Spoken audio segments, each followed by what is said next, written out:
यसी का बीएड भी सिलेक्शन हो गया। यसी को ज्वाइन करने का बिल्कुल भी मन नहीं था।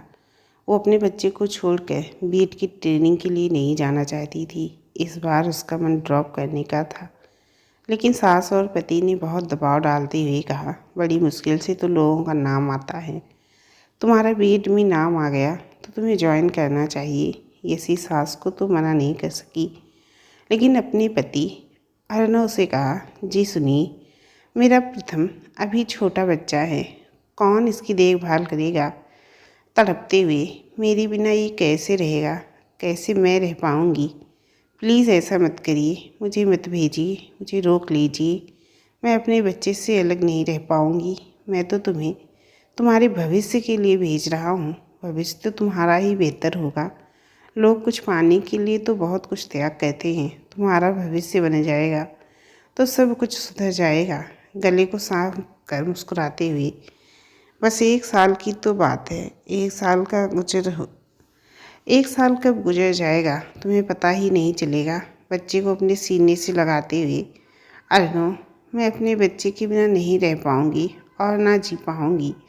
मैं उसे अपने से अलग नहीं छोड़ पाऊँगी। ये कहकर वो रोने लगती है। अर्णव उसे प्यार से दिलासा देते हुए, हम सब तो हैं बच्चे को रखने के लिए। प्रथम मेरा भी तो बेटा है। तुम निश्चिंत रहो, यहाँ इसे किसी प्रकार की परेशानी नहीं होगी। माँ और मैं दोनों मिलकर इसे संभाल लेंगे। और पुनः आंखें दिखाते हुए, माँ ने कहा है तो तुम्हें मेरठ जाना ही होगा। अर्णव के तेवर से वो सहम गई। धीरे से उसने हामी भर दी, किंतु दिल फिर भी मानने को तैयार नहीं था। ना चाहते हुए भी यसी को अपनी बेटी प्रथम को छोड़कर बीएड की पढ़ाई के लिए मेरठ जाना पड़ा।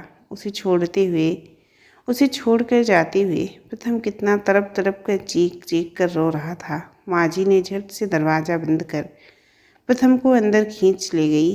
उसकी रोने की चीखें मेरे कानों में आज तक गूंज रही हैं।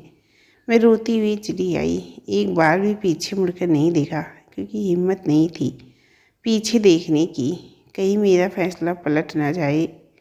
ईश्वर ने मोह क्यों बनाया, जिसको छोड़ना कितना मुश्किल है। अपने बच्चे से मोह हटाकर उसे अकेला छोड़कर जाना एक माँ के लिए कितना कठिन होता है, ये एक माँ ही समझ सकती है। लेकिन मैं भी कितनी निर्दयी निकली जो अपने बच्चे से मुंह मोड़ कर चली आई। ट्रेन के ऊपर वाली बर्थ पर अपना बिस्तर लगाकर बस मैं अपने बच्चे की याद में ही लेटी रही। बार बार आंसू गालों पर लुढ़क लुढ़क कर अपनी उपस्थिति दर्ज करा रहे थे। चाहकर भी किसी से ना बोलने का मन था, ना बात करने का मन हो रहा था। मैं किस दर्द और पीड़ा से गुजर रही थी, ये मैं ही समझ सकती हूँ। कितनी कठिन घड़ी थी जब मैंने अपने कलेजे के टुकड़े को खुद से अलग किया था। कितना फूट फूट कर रोई थी उस क्षण को, उस पल को कभी भुला नहीं पाई। रास्ते भर वो रोती ही रही। आज भी नहीं भूलता वो मंजर, जब मैं घर से मेरठ जाने के लिए निकल रही थी। मुझे जाते देखकर प्रथम का बाहें फैलाकर दौड़कर मुझसे निपट जाना और सासू माँ का मुझसे खींचकर घर के अंदर ले जाना और दरवाजे की सांकल लगाकर अंदर से बंद कर लेना कितना कठिन था। जब प्रथम का खिड़की से झाँक कर बाहें फैलाकर माँ माँ रोते हुए पुकारना, दिल को दहला देने वाला वो मंजर मुझे आज भी नहीं भूलता। और उससे भी कठिन था मुँह फेर कर वो वहाँ से चल देना। कितना कठोर कर लिया था खुद को मैंने, अपने मन को। आज सोचती हूँ कि मैंने ये सब कैसे किया था, क्यों किया था। शायद ससुराल वालों की दहशत या उनके द्वारा लगाई गई तोहमतें, जिस डर की वजह से मैं चाह कर भी कुछ ना कर पाई। यसी का कॉलेज में मन नहीं लगता था। सुबह से लेकर शाम तक तो जैसे तैसे कॉलेज में समय कट जाता था। रूम पर आते ही बेटे प्रथम की यादों में खो जाती थी। फ़ोन मिलाने पर जल्दी कोई फ़ोन नहीं उठाता था। अधिकतर बात अर्णव से ही होती थी। शुरू में प्रथम से 1-2 बार बात करा दी, उसके बाद तो वीडियो कॉलिंग में बेटे को देखकर ही तसल्ली कर लेती थी। प्रथम से कोई ज़्यादा बात नहीं करता था। कितनी बार मैंने माँ से कहा कि प्रथम से मेरी बात करा दीजिए, परंतु माँ ने हर बार यही कहा, यसी तुम्हें देखकर प्रथम बहुत परेशान हो जाता है, फिर हमारे पास उसका रुकना कठिन हो जाएगा। इसीलिए तुम कुछ दिन उसका सामना मत करो तो ज़्यादा अच्छा रहेगा। माँ, प्रथम मेरी अनुपस्थिति में आप लोगों को परेशान करता होगा, तब तो मेरी बात करा दिया करिए, तब वो खुश हो जाएगा। माँ जी, मेरे बिना वो कभी नहीं रहा है। तुमसे मिलना बात करना प्रथम के हित में नहीं, ठीक नहीं होगा। तुमसे मुझसे कभी जिद करता है तो हम उसे बहला लेते हैं। तुम निश्चिंत होकर अपना मन पढ़ाई में लगाओ। बेटे की फिक्र मत करो, हम उसकी परवरिश अच्छी तरह से कर रहे हैं। ये कहकर माँ जी ने झट से फ़ोन काट दिया। ऐसे कुछ भी कह भी नहीं पाई। कहा सासू माँ इस माँ के मनोभावों को समझ सकती। उसने अर्नव को फ़ोन मिलाया, लेकिन उसका फ़ोन उठा नहीं। ऐसी अपनी ही उधेड़ बुन में लगी हुई थी। तभी उसकी रूम पार्टनर ने बताया, खाने का समय हो गया है, आंटी खाने के लिए बुला रही हैं। प्रिया, तू जा, आज मेरा खाने का मन नहीं है। क्यों, मन क्यों नहीं है? खाने का समय हो गया है, भूख तो लगी होगी। आओ हम लोग खाना खाने चलते हैं। नहीं यार, आज मेरा मन नहीं हो रहा है, तू जा और खा ले। अगर तू नहीं जाएगी तो मैं भी नहीं आज खाना खाने को नहीं जाऊंगी। बता क्या बात है जो तेरा मन खाने को नहीं हो रहा है। प्रिया जिद करके उसके पीछे पड़ गई, यसी के चेहरे को अपनी ओर घुमाते हुई।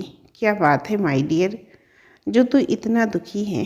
कोई बात तो है जो तुझे कचोट रही है। मुझे लगता है तू अंदर ही अंदर घुट रही है। अगर हो सके तो मुझसे शेयर कर सकती हो।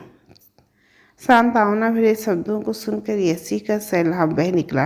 वो सिसकते हुए, 3 महीने से अपने बेटे प्रथम से मेरी बात नहीं हुई है, तो इसमें रोने वाली कौन सी बात है? तुझे अपने बेटे से बात करनी चाहिए थी। माँ जी और अर्नव से कहती हूँ तो पढ़ाई का हवाला देकर मेरी बात नहीं कराते हैं। कहते हैं मैं डिस्टर्ब हो जाऊँगी। यार, ये तो कोई सॉलिड तर्क नहीं है। एक माँ को उसके बच्चे से बात करने में क्या बुराई है? एक माँ अपने बच्चे को देख लेगी, उससे बात कर लेगी। उससे बड़ी राहत तो कुछ और हो ही नहीं सकती है। तेरे ससुराल वालों का ये बिहेवियर मुझे समझ में नहीं आ रहा है। यही बात मेरी भी समझ में नहीं आ रहा कि आखिर वो ऐसा क्यों करेंगे। हमेशा मेरी पढ़ाई को लेकर ही क्यों फोकस करते हैं। अच्छा एक बात बता, तेरे पति क्या करते हैं?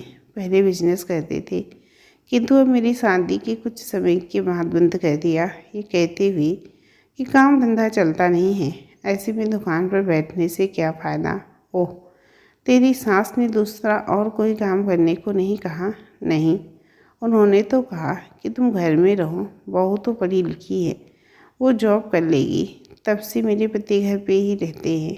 तू मान या ना मान, तब तो मुझे दाल में कुछ काला नज़र आता है। कोई तो बात ज़रूर है जो तेरी सास तुझे सबसे दूर रख रही है। प्रिया ने बात को रहस्यमय अंदाज में समझाने की कोशिश की। चुटकी लेकर गंभीर होते हुए प्रिया ने कहा, निश्चिंत ही तेरी सास तुझे परेशान करती रहोगी। नहीं, ऐसा तो नहीं है, मगर वो क्या कहे। मन ही मन वो बोली, तू सच कह रही है, किसी न किसी बात को लेकर मुझे परेशान करती रहती हैं। मुझे नहीं लगता तू सच बोल रही है, फिर भी तेरी जैसी मर्जी। तुम बहुत भोली हो, इसीलिए ये बात तुझसे ज़रूर कहूँगी। अब से तू अपने ससुराल वालों के बिहेवियर पर गौर करना। अच्छा, अब तो मेरा मन कुछ हल्का हुआ। चल खाना खाने चलते हैं। उसका हाथ पकड़कर घसीटते हुए प्रिया उसे खाने के लिए नीचे मेस में ले गई।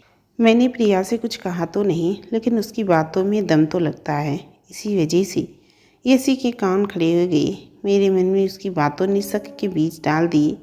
जिस बात को प्रिया ने पल भर में समझ लिया था, उस बात को मैं 3 साल में भी क्यों नहीं समझ पाई थी।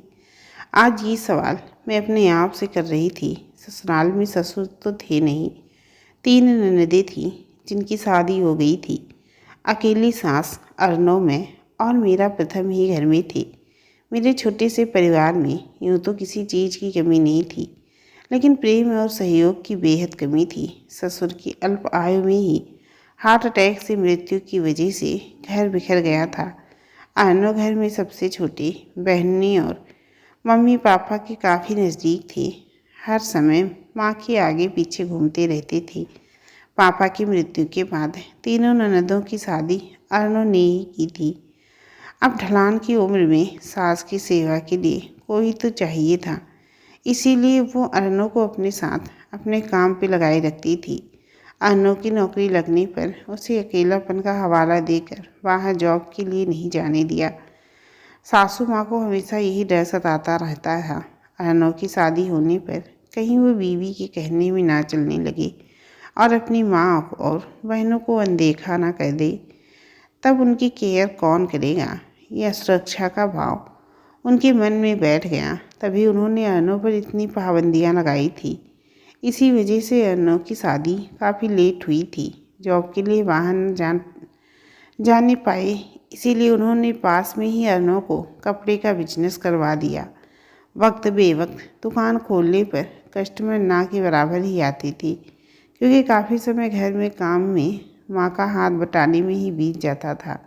इसीलिए अर्नव एक बार मना करने पर सास ने दूसरा कोई काम करने की सलाह न देकर बिजनेस ही बंद करा दिया। अब वो दिन भर घर के काम और माँ की सेवा में ही लगे रहते हैं। मैं ये नहीं कह रही कि माँ की सेवा करना बुरी बात है, लेकिन सब कुछ बंद करके हाथ पर हाथ रख कर बैठ जाना ये कहाँ की समझदारी है। आज के ज़माने में तो हर व्यक्ति को काम करना चाहिए। ऐसी शिक्षा मेरी सासू माँ ने मेरे पति अर्नव को क्यों नहीं दी। वो बहुत से काम की उम्मीद करती हैं, वो ऐसी के ही सहारे क्यों बैठी हैं। ये बात मेरी समझ से परे थी, जो मुझे हैरान करती थी।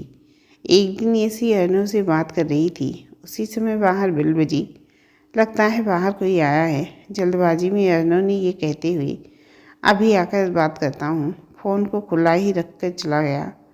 तब तक मेरी सासू माँ बात करती हुई वहाँ तक आ गई जहाँ पर अर्नव का फ़ोन रखा हुआ था। सासू माँ अपनी बेटी से बात कर रही हैं। बात करते हुए सासू माँ के कुछ शब्द यसी के कानों में पड़ी। मेरी कोशिश यही रहती है कि यसी अधिक से अधिक अर्नव प्रथम और घर से दूर ही रहे। वो बहुत कहती है बच्चे से बात करने को, लेकिन मैं भी ठहरी उसकी सास। मैं उसे उसके बच्चे से बात नहीं करने देती हूँ। इस तरह से उसका बच्चा भी मेरे कब्जे में आ जाएगा और वो माँ की परवाह नहीं करेगा। किसी भी तरह से इसकी नौकरी बाहर लगवा दूंगी, जिससे कि ये बाहर रहेगी और अर्नव से जल्दी मिल नहीं पाएगी। अर्नव हमेशा हमारी मुट्ठी में रहेगा। अगर बहू साथ में रहने लगी तब तो अर्नव हम सब की बिल्कुल भी केयर नहीं करेगा। मैं जानबूझकर ऋषि से बात नहीं करती हूँ ताकि किसी बात का मुझे जवाब ना देना पड़े। तभी तो मैं अर्नव को कोई काम नहीं करवा रही हूँ। इसी बहाने तो मैं यसी को नौकरी के लिए बाहर भेज दूँगी और उसको अर्नव से दूर रखूँगी। इसके बच्चे को भी अपने पक्ष में ही कर लूँगी। जब वो बच्चे से अलग रहेगी, उसका ये पिल्ला उसको अपनी माँ नहीं समझेगा और उस पर ध्यान ही नहीं देगा, तो वो टूट जाएगी और बाहर ही रहने की कोशिश करेगी। ये बात सुनकर तो यसी के पैरों के नीचे से ज़मीन खिसक गई। उसके आगे उसने सुनना ही नहीं गया। वो सदमे में धम्म से फर्श पर गिर पड़ी। ये सब कुछ जो हो रहा है उसके साथ, वो उसे घर परिवार से दूर रखने की साजिश चल रही है। इसका पता तो उसे था ही नहीं। ये कैसी माँ है जो अपने बेटे बहू के साथ इतना बड़ा अन्याय और पाप कैसे कर सकती हैं। सास के शब्द इसी के कानों में गर्म पिघले शीशी की तरह गड़ रहे थे। आँखों से अनवरत आंसू बहे जा रहे थे। प्रिया सही कह रही थी। जो बात उसने क्षण भर की एक मीटिंग में समझ ली थी, उस बात को मैं 3 साल में भी क्यों नहीं समझ पाई। मैं भी कितनी मूर्ख रही। किसी को बचपन में संस्कृत की पुस्तक का एक उक्ति याद आ गई, सठे साठे समाचरित। ये युक्ति उसके मन में बार बार याद आने लगी। उसने मन ही मन कहा, माँ जी, आपने जो किया वो बहुत ही गलत किया। माँ होकर आप ऐसा कैसे कर सकती हैं। आपसे ऐसी उम्मीद नहीं थी। आप भले ही कैसी भी हो, परंतु मैं तो ऐसा नहीं कर सकती, क्योंकि मेरे संस्कार ऐसे नहीं। हाँ, लेकिन मुझे अपने पति और बच्चे से कोई दूर नहीं कर सकता है। जो आप सोचती हैं वो हरगिज नहीं होने दूंगी। इसका उपाय मुझे ही सोचना पड़ेगा। यसी को बीएड कंप्लीट करने में 1.5 साल से भी अधिक लग गया। इसी बीच वो इतना बिजी रही कि वो चाह कर भी घर नहीं आ पाई। जब भी उसने आने की इच्छा जाहिर की तो किसी न किसी बहाने से मना कर दिया गया। आज उसके पेपर और प्रैक्टिकल ख़त्म हो गए थे। इसी मन ही मन में बहुत खुश थी। अब मैं जल्दी ही अर्नव और बच्चे से मिलूंगी।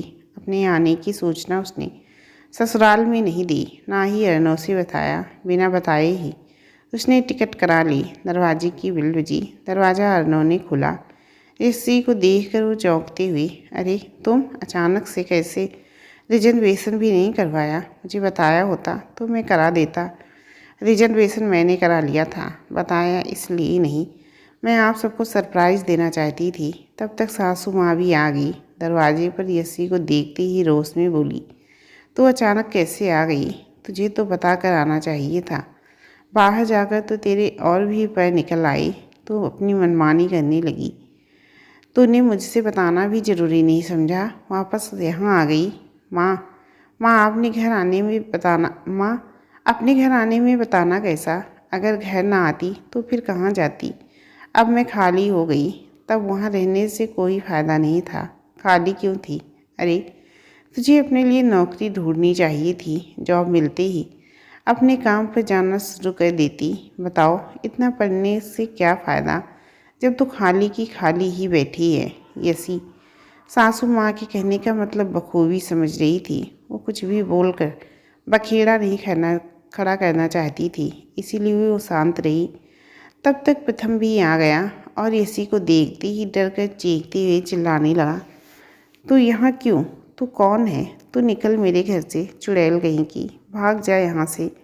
रोते हुए दादी माँ, ये देखो चुड़ैल आ गई, इसे घर से जल्दी निकालो, नहीं तो ये मुझे उठा ले जाएगी, कहकर सिकसकते हुए अर्नव के पैरों के मध्य दुबक गया। उनका ये अप्रत्याशित व्यवहार देखकर यसी और अर्नव सकते में आ गए। यसी तो जैसे संज्ञा शून्य हो गई।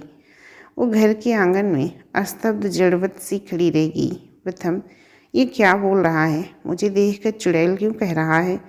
अपने घर आते ही उसका ऐसा स्वागत होगा, ये तो उसने सपने में भी नहीं सोचा था।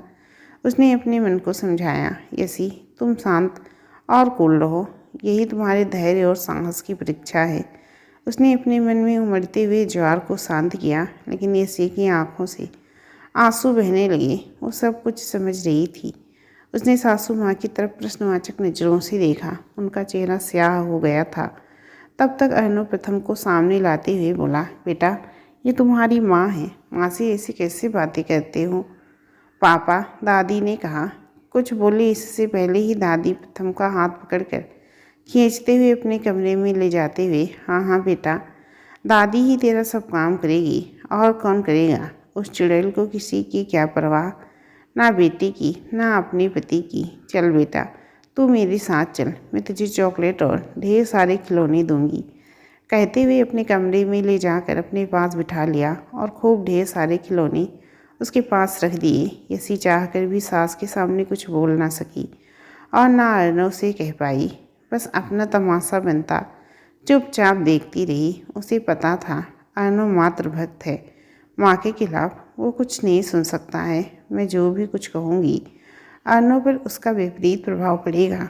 उससे कुछ भी कहना, दीवार पर सर पटकने से अतिरिक्त कुछ नहीं। कुछ भी कहना खुद को नीचा गिराना है। यसी ने चुपचाप अपना सामान उठाया और अपने कमरे में चली गई। यसी के आते ही घर का सारा काम संभाल लिया। प्रथम और अर्नव की पसंद का सब कुछ बनाने लगी। धीरे धीरे प्रथम को बहुत ही प्यार और धैर्य से खिलाने पिलाने की कोशिश करती रही।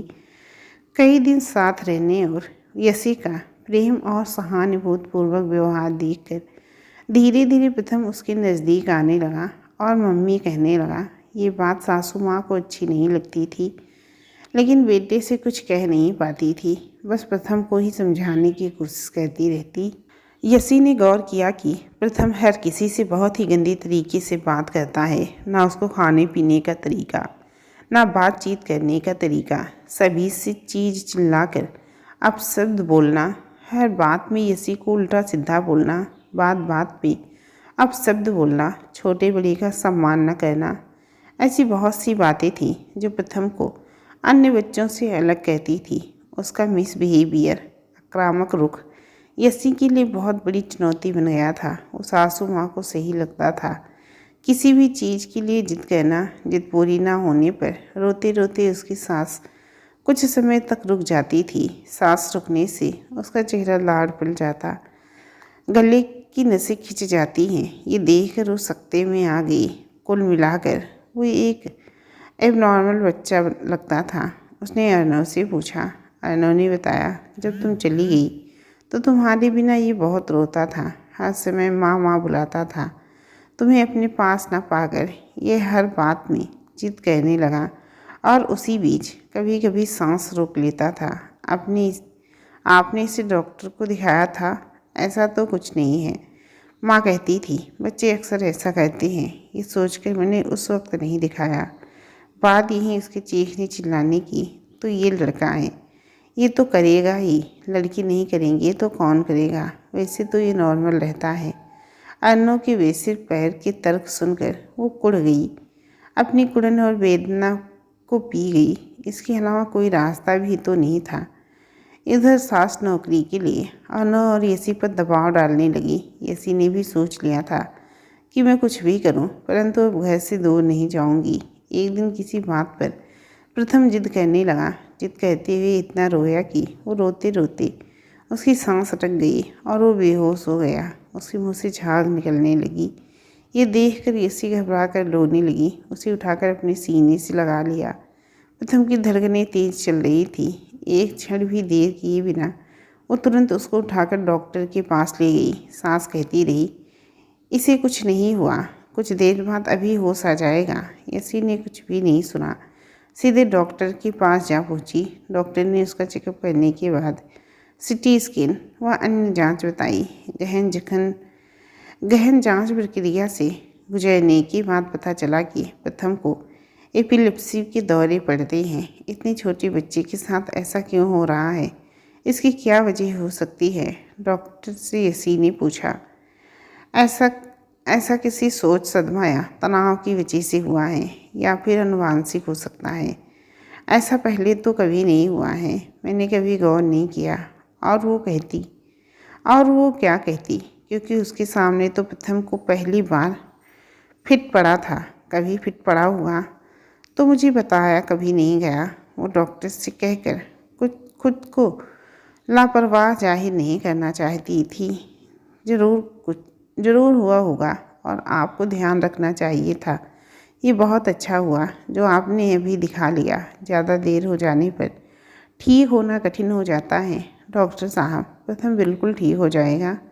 Yes, why not. लेकिन इसका इलाज सालों तक चलेगा। इसके लिए आपको बहुत ही धैर्य की ज़रूरत है। आपको अपने बच्चे के खाने पीने और बातचीत करने के तरीके पर पूरा ध्यान रखना होगा। डॉक्टर ने कहा, चार्ट बनाइए। इसमें इसके बुखार आने की दवाई का समय और क्या क्या इसके साथ कब कैसे किन परिस्थितियों में होता है, ऐसा सब कुछ लिखते रहिए। अगली बार दिखाने पर इसकी स्थिति को पूरी तरह से देखूंगा। इस दवाई से कितना और कैसे फ़र्क पड़ा, इस बारे में पूरी तरह से एग्जामिन करूंगा। तभी सभी दवाई और सही डोज के हिसाब से चलेंगे। तब तक सही समय पर दवाई देते रहें। मैं काउंसलिंग स्पेशलिस्ट का नाम बता रहा हूँ। उस स्पेशलिस्ट से इसकी काउंसलिंग करानी होगी। डॉक्टर साहब, जैसा आप बताएंगी मैं वैसा करूँगी। बेटे का पूरा ध्यान रखूँगी। बस ये जल्दी से जल्दी अच्छा हो जाए।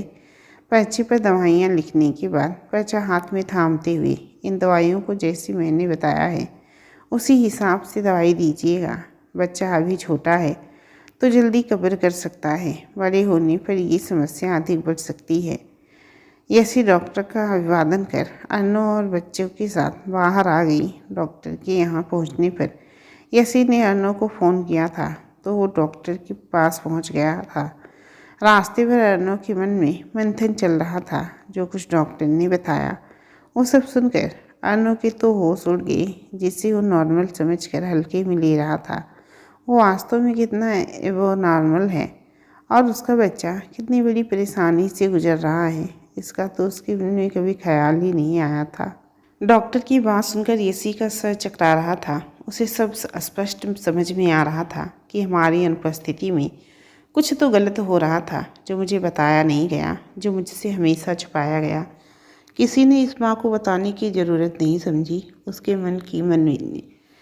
मन ही मन निश्चय कर लिया कि आज तो मैं किसी भी तरह से पूछ के रहूँगी। वैसे तो घर में किसी से कुछ पूछने का हक यसी को नहीं था, क्योंकि कुछ भी बात करना या पूछना उस घर में सिर्फ विद्रोह की गिनती में ही आता था। उसके बाद जो होता था उससे तो भगवान ही बचाए। वैसे ये घटना अर्नव के सामने हुई थी और वो खुद भी प्रथम को लेकर जगह जगह डॉक्टर को दिखाने और जांच करवाने गया था।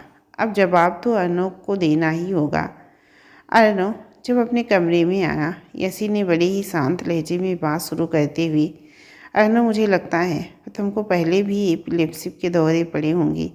मुझे लगता है पढ़ाई के लिए मेरा बाहर जाना सही नहीं था।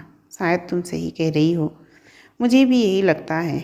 उस समय प्रथम छोटा था, इसीलिए तुम्हारी इतनी जल्दी जाना ठीक नहीं था।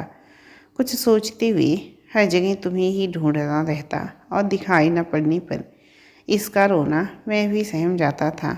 और तुम्हारे जाने के बाद इसे इतना अकेलापन लगा कि ये बात बात पर रो रो कर जिद कहना, बात न मानने पर सारा सामान उठा उठा कर फेंकता था। मैं और माँ इसको चुप कराने के लिए इसकी हर जिद पूरी करते थे, फिर भी ये सिर्फ तुम्हें ही पूछता था। अलमारी से तुम्हारा सामान, तुम्हारे कपड़े निकाल कर बैठ जाता, उन्हें पहनता ओढ़ता और फिर तुम्हें याद करके रोते हुए सो जाता था। अर्नव की बातें सुनकर यसी की आंखें निरंतर बह जा रही थी। आप प्रथम की बात मुझसे करा देते, तब तो इसे सुकून रहता। माँ कहती थी तुमसे बात करके ये और भी डिस्टर्ब हो जाएगा, इसी वजह से कभी बात नहीं कराई। तुम्हारा नाम लेते ही, तुम्हारी फ़ोटो देखते ही ये बहुत ही अग्रेसिव हो जाता और चीख चीख कर रोते हुए कभी कभी बेहोश हो जाता था। इसकी तबीयत खराब होने पर डॉक्टर को इसे दिखाया था। कुछ समय पहले ये रोते रोते जब बेहोश हो गया था, तब यहीं पास के डॉक्टर को दिखाया था। उन्होंने कहा कि कोई ख़ास बात नहीं है, ये नॉर्मल है। बच्चे जिद में कभी कभी ऐसा कहते हैं। इतने दिनों से हम लोग इधर उधर भटक रहे थे, कोई भी प्रथम की बीमारी के बारे में सही बता नहीं पा रहा था। अब जाकर सही बात पता चली है कि आखिर इसके साथ ऐसा क्यों किया, इसके साथ ऐसा क्यों और किस लिए हो रहा है। अब तो हमें प्रथम का पूरा इलाज सही तरीके से कराना है। हाँ, हमें अब इसका पूरा ध्यान रखना है। अब तुम लोग सिर्फ बच्चे के पीछे ही पड़े रहोगे, कुछ और भी करोगे? बच्चे तो ऐसा कहते ही रहते हैं, इसमें कौन सी खास बात है? अर्नव की तरफ मुँह करके, तुम भी यही बीवी के पल्लू से बंधे हुए बातें करते रहो। ये नहीं, बीवी की नौकरी के लिए कहीं प्रयास करो। 4 पैसे घर में आने लगे तो क्या बुराई है? माँ, बच्चे की तबीयत ऐसी नहीं है कि प्रथम को अकेला छोड़कर यसी बाहर काम करने के लिए जाए। बस यहीं बैठकर जोरों की गुलामी करना और इसके पल्लू से बंधे रहना। मेरे पास इतना नहीं है कि मैं तुम सब का खर्चा उठा सकूं। अपने अपने खर्चे अपने आप संभालो, मुझसे उम्मीद मत करना। बड़ी महारानी है तुम्हारी बीवी, जो दिन भर घर में बैठकर रोटियां तोड़ेंगी। माँ की बातें सुनकर तो अर्नव बाहर चला गया। उसके बाद जो भी कुछ कहा वो यसी को सुनना पड़ा, जो उसके कानों में पिघली हुई शीशी की तरह गरम गरम उबल रहा था, जिसे सुनकर वो सिर्फ आंसू ही बहा रही थी। कुछ बोलने या विरोध की हिम्मत नहीं थी। सासू माँ की बातें सुनकर यसी ने मन ही मन कुछ निश्चय कर लिया, मुझे अब कुछ करना होगा, वरना मेरे बच्चे की ज़िंदगी खराब हो जाएगी, मेरा परिवार बिखर जाएगा। रात में यसी ने अर्नव से कहा, तुम्हारी दुकान जो बंद पड़ी है, क्यों ना मैं ही उसमें कुछ काम शुरू कर दूँ? हाँ हाँ, वो शॉप खाली है लेकिन बंद पड़ी है। जब तक मुझे नौकरी नहीं मिल रही है तब तक मैं उसमें कॉस्मेटिक की शॉप खोल दूँगी। ठीक है, लेकिन माँ से पहले पूछ लो। किंतु मुझसे कोई उम्मीद मत करना, मेरे पास और भी काम है। दूसरे दिन सुबह उठते ही अर्नव ने माँ के सामने धमाका कर दिया। यसी कॉस्मेटिक की दुकान खोलना चाहती हैं। बस फिर क्या था, माँ जी को तो कुछ बहाना चाहिए था और वो उन्हें मिल गया। यसी को बहुत कुछ सुनते हुए चेतावनी दी, अर्नव वहाँ बैठने नहीं जाएगा, वो ऐसे छोटे मोटे काम नहीं करेगा। तुझमें करने की हिम्मत हो तो करना। घर के सारे काम करने के बाद अपने बच्चे को साथ लेकर जाओगी, तभी तुम दुकान खोलने का साहस करना। मेरा बेटा उस पर नहीं बैठेगा। मुझे, मेरे कामों को, मेरी बेटियों को कौन देखेगा? ये सबकी जिम्मेदारी भी तो उसी की है। तू तो दिन भर खाली रहती है, तेरे बूते का हो तो कर। नहीं तो नौकरी करो, उसके पास और भी बहुत तेरे काम हैं। माँ जी की प्रतिरोधात्मक सहमति के बाद यसी को जैसे रास्ता मिल गया।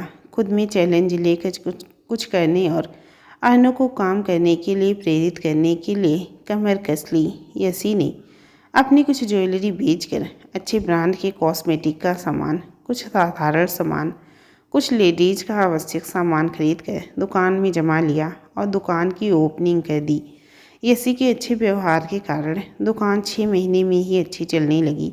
वो सुबह 5 बजे से लेकर रात 11 बजे तक वहाँ काम में लगी रहती।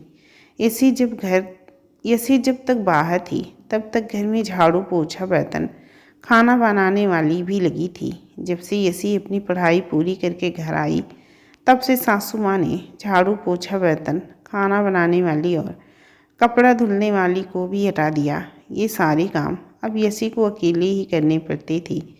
नाश्ता खाना बनाकर सबको देना, बच्चे को समय समय पर दवाई देना और उसके खाने पीने का पूरा ध्यान रखते हुए प्रतिदिन के हिसाब से चार्ट बनाकर रखना, पति और सास के काम की पूरी जिम्मेदारी यसी की ही थी। चैलेंज बहुत बड़ा था जिसे यसी बड़ी शिद्दत के साथ पूर्णता से निभा रही थी। उसे पता था उसका यहाँ से जाना उसके बच्चे के लिए और अर्नव के लिए कितना घातक होगा। बाहर रहकर मैं अपने पति और बच्चे के लिए कुछ नहीं कर सकती। ना कोई सुधार, ना कोई सफलता। यसी बड़े ही धैर्य और लगन के साथ प्रथम का पूरा ध्यान देने लगी। प्रथम शुरू में तो दवाई खाने में आनाकानी कहता। यसी ने उसे बहुत समझाया, बेटा तुम्हारी तबीयत खराब है, इसे खाने से ठीक हो जाएगी, तुम्हारा मन पढ़ाई में लगेगा। ये सुनकर बहुत अच्छा है। बड़ी आसानी से अपनी माँ की बात समझ गया। यसी से प्रथम जब भी जिद करता यसी उसे अपने सीने से लगा लेती और वो बहुत ही प्यार से धीरे धीरे उसे समझाती और धीरे से उसने प्रथम को मोटिवेट किया। उसको बात करने का तरीका, बोलने का, खाने पीने का तरीका, बोलने में अटकना, उसके बोले हुए शब्दों का पूरा ध्यान देती। शब्दों के उच्चारण में जो समस्या थी उसको धीरे धीरे समझा कर सुधारने लगी। 2 साल में उसकी जिद, गुस्सा, ढंग से बोलना, बातचीत का तरीका, पढ़ाई में भी ध्यान देना, इसमें काफ़ी सुधार आ गया था। वो माँ को माँ समझने लगा था और अपने मन की बात भी शेयर करने लगा। इसी बीच सास के द्वारा कही कुछ अनपेक्षित बातें उसने अपने मन में सहेज ली। यसी का बहुत बार मन होता कि वो पलट कर जवाब दे, लेकिन उनकी स्थिति को देखकर उसे तरस आ जाता। बिना पति की एक वृद्ध अवस्था प्राप्त हुई स्त्री जो उसके पति की माँ है, पलट कर जवाब देना या समझाना अच्छा नहीं लगता है। ठीक है, वही कह ली। मुझ पर अपने मन की भड़ास निकाल कर उनके मन को शांति मिलती है तो वही सही। वो अपना अपना काम कर रही हैं और मुझे अपना काम करना है, ये सोचकर उसके मन को शांति मिल जाती। वो अब उनकी किसी भी गलत बात पर ध्यान नहीं देती थी। कहते हैं जब परिस्थितियाँ सही होने लगती हैं या अपने हाथ में आती हैं तब इंसान में गजब का धैर्य, सहने की शक्ति भी आ जाती है। इंसान की योग्यता और काबिलियत बहुत कुछ उसकी परिस्थिति पर निर्भर करती है। बस मुझे तो खुद को साबित करना है और अपने प्रथम को सही राह पे लाना है। यसी और अर्नव के बीच बढ़ती हुई नज़दीकियाँ यसी के साथ कभी कभार शॉप पर काम करना सासू माँ को बिल्कुल नहीं भाता था। अर्नव के काम करने से यसी को सहयोग मिलने लगा। उसने अपना काम और बढ़ा लिया, उसका काम अच्छा चलने लगा। दुकान पर कस्टमर होने से अर्नव का मन लगने लगा और अब वो दुकान पर काफ़ी समय देने लगा। हाथ में पैसा आते ही अर्नव में अब काफ़ी सुधार होने लगा। यसी की मेहनत रंगलाने लगी। धीरे धीरे बच्चे में भी सुधार आने लगा और अब वो स्कूल भी जाने लगा था। ये सब सासू माँ को फूटी आँख नहीं सुहाता था। यसी का शांत होकर सफलता की तरफ बढ़ना, उसका हर पैंतरा फेल होना, ये सब सासू माँ को बर्दाश्त नहीं हो पा रहा था। मन ही मन ये सब देखकर वो कुढ़ रही थी, किंतु प्रत्यक्ष में वो कोई दांव चला नहीं पा रही थी। माँ जी की पूरी कोशिश रहती थी कि वो अर्नव को ज़्यादा से ज़्यादा घर में अपने साथ ही रखे। अर्नव जब यसी को अधिक बिजी देखता तो कभी वो बच्चे के साथ लग जाता या फिर उसका सहयोग कर देता। ये बातें माँ जी को पसंद नहीं आ रही थी। वो मौके की तलाश में रहती। एक दिन माँ जी को प्रथम से पता चला कि अर्नव दुकान पर बैठे हैं। ये जानकर वो इतनी उद्विग्न हो गई। शाम को सासू माँ किसी बात पर नाराज़ हो गई और उनसे रहा नहीं गया। उन्होंने यसी को जमकर खरी खोटी सुनाई। उसके बाद भी यसी कुछ नहीं बोली। तब वो उनके मायके वालों को उल्टा पुल्टा गलत शब्द बोलने लगी। कुलक्षणी जब से मेरे घर में आई है तब से मेरे घर की सारी रौनक समृद्धि को खा गई। मेरे बेटे को काम धंधा सब बंद हो गया। मेरे पोते की जान के पीछे पड़ गई। ऐसी फूटी किस्मत वाली लड़की इसके माँ बाप ने मेरे गले की हड्डी बनाकर बांध दिया। हाय राम, हाय राम, मैं क्या करूं? क्या होगा मेरे ना होने के बाद? मेरे बेटे का क्या होगा? मेरे बेटे को ये खा जाएगी। ये डायन है, डायन। हम सबको खाने और बर्बाद करने के बाद ही इस नालायक को चैन पड़ेगा। मेरे बेटे को डसने के लिए ये घर में बैठी हैं। आज का नहीं, ये तो रोज़ का तमाशा था। आए दिन माँ जी ऐसी ही बखेड़ा खड़ा करती थी। ये सब सुनकर आज यसी के सब्र का बांध टूट गया। वो बोल उठी, माँ जी आपको जो कुछ भी कहना है मुझे बोलिए, चाहे जो कुछ कह लीजिए, लेकिन मेरे मायके वालों ने क्या बिगाड़ा है जो आप उन्हें कह रही हैं?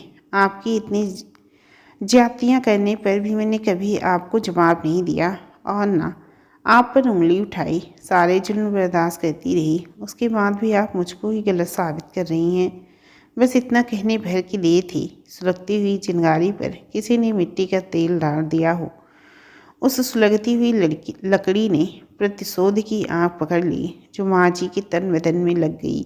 वो इसी मौके की तलाश में थी। वो अर्नव की तरफ आंखें दिखाती गरजती, नामुराद सामने खड़ा होकर मेरी बेइज्जती देख रहा है। ऐसी नालायक औलाद बीवी के तलवे चाट चाट कर उसकी शक्ल देखने लगा है। मैं क्या करूँगी ऐसी औलाद का जो अपनी माँ को जूते लगवा रहा है। ऐसी बज्जात औरत को धक्के मार कर घर से बाहर क्यों नहीं निकालता? एक क्षण को भी अब ये मुझे घर में दिखाई नहीं देनी चाहिए। ताकत लगाकर इतना बोलने में वो हाँफने लगी। वो रोते हुए वहीं ज़मीन पर पसर गई। माँ का हाल अर्नव से ये सब देखा नहीं गया और वो यसी का सारा सामान उठाकर बाहर दरवाजे के पास लगाने लगा। सासू माँ और अर्नव के रूखे व्यवहार को देखकर उसे बहुत तकलीफ हुई। कहते हैं जब व्यक्ति के सामने करो या मरो वाली स्थिति आती है तो स्वयं को जीवित रखने के लिए वो अपने आखिरी अस्त्र को आजमाने की पुरजोर कोशिश करता है। आज यसी का भी यही हाल था। अब वो शांत रहने वाली यसी एकदम से बिफर पड़ी। रुक जाइए अर्नव, मेरा सामान यहीं कमरे में रख दीजिए। इसे कहीं रखने की ज़रूरत नहीं है। आप दोनों लोग कान खोल कर सुन लीजिए। मैं कहीं जाने वाली नहीं हूँ। ये मेरा घर है जितना कि आपका। मैंने कोई भी काम गलत नहीं किया है। हमेशा इस घर को प्यार और सहयोग दिया है। आप मुझको और हमारे घर वालों को कह रही हैं, मगर खुद को देखिए कि आपने क्या किया है। आज तक तो मैंने आपका सम्मान किया, आपको कुछ भी नहीं कहा, लेकिन आज जब पानी सर से ऊपर गुजर रहा है तब आप सबको बताना ज़रूरी समझ रही हूँ। ये कहकर उसने अपने मोबाइल में माँ जी की रिकॉर्डिंग खोल दी जो समय समय पर यसी ने रिकॉर्ड करके रखे थे। तब तक मोहल्ले के कुछ और लोग भी आकर खड़े हो गए थे। लोग सासू माँ और उनकी बेटियों के बीच की बातचीत सुनकर सासू माँ को खरी खोटी सुनाते हुए बुराई करने लगी। रिकॉर्डिंग की हुई अपनी ही बातें सुनकर माँ जी को तो काटो तो खून ही नहीं रहा। अर्नव और मोहल्ले वालों की आंखें आश्चर्य से फटी रह गई। तब यसी ने कहा कि मुझको घर से बाहर रखने की साजिश के तहत इन्होंने मुझे मेरे पति और बच्चे से अलग रखा। उसके दिमाग में जहर घोल दिया गया। मेरा बच्चा बीमार हो गया। डॉक्टर के यहाँ से अपने बेटे का इलाज करा रही हूँ। पति को भी कोई काम धंधा नहीं करवाया। फिर भी मैं ही बुरी और नालायक हूँ। किसी दूसरे पर दोषारोपण करने से पहले सासू जी कभी खुद को भी देख लिया करिए। अब तक घर को बनाते और बिगाड़ने में किसका हाथ रहा है? अगर आप बहुत अच्छी होती तो अपनी औलादें और आपके रिश्ते आपको छोड़कर जाते नहीं, आपके साथ इसी घर में रहते। माँ की मानसिकता का रहा युद्ध घटन सुनकर अर्नव की आंखें खुल गई। मोहल्ले वाले सासू माँ को ही दोषी बना रहे थे। अर्नव ने यसी का सारा सामान उठाकर कमरे में फिर से जमा दिया और वो बाहर को जाने लगा। माँ जी के मुँह से धीरे से निकला, बेटा अर्नव। उसके मुँह से सिर्फ इतना ही निकला, माँ बाद में बात करूँगा, देर हो रही है, अभी काम में जा रहा हूँ, कहकर दुकान के लिए चला गया। माँ जी की पोल खुल चुकी थी, उनका चेहरा सफ़ेद पड़ चुका था। वो धीरे धीरे अपने कमरे में चली गई। दोस्तों, कहानी यहीं पर समाप्त होती है। चलिए मिलती हूँ एक और नई कहानी के साथ, तब तक के लिए नमस्कार।